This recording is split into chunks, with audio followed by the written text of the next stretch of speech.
Is this where it happened? Yeah. Right here. The Warrior by Marie Barlizo. Scene: September 1943, a small town in Iloilo, Philippines. Mahalia, who is a 16-year-old Filipina, is standing facing the audience with her baby Cecilia strapped to her chest. We are 30, the clan of Don Jose, standing in the fields, surrounded by Japanese soldiers with rifles. The Japanese captain orders everybody who is not Don Jose's family to go. There are 3 of us who work for Don Jose, and of course, my Cecilia. I turn to run, but the captain stops me. Whose baby is this? I tell him, she's my sister. My mother couldn't care for her today. He looks towards Hiroko, the makapili, the collaborator, to confirm. Hiroko nods his head. Cecilia is crying hard. The captain waves his hand for me to go. I run fast, until I hear gunshots. Then stop, hunch down behind coconut trees.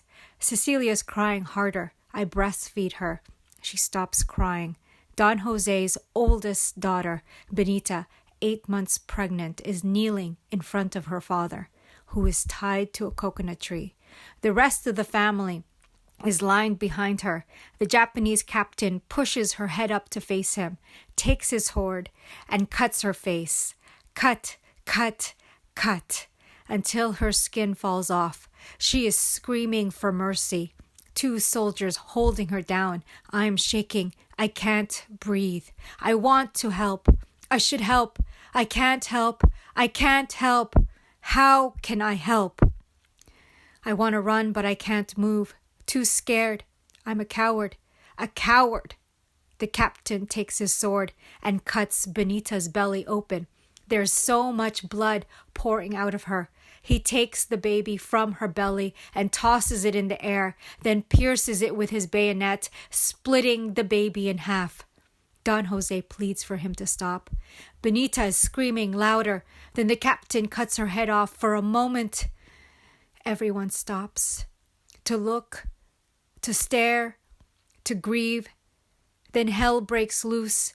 They scream and start running. The soldiers run to catch them, guns firing, bullets hitting them.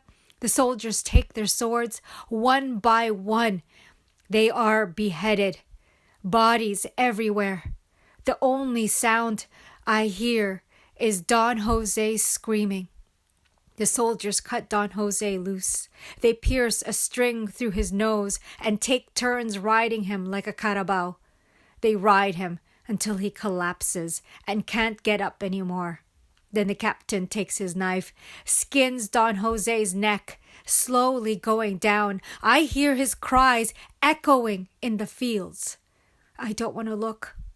I can't look, but I look. I have to look. I need to look. I bite my lip so hard until blood pours down my chin. They are skinning him until there is no more, and then they cut his head off like the others. 27 heads and their bodies scattered on the fields. Blood everywhere. The smell of their blood all over me.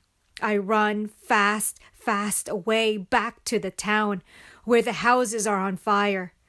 People, children, babies hung upside down, swinging on trees, some burning at the stake.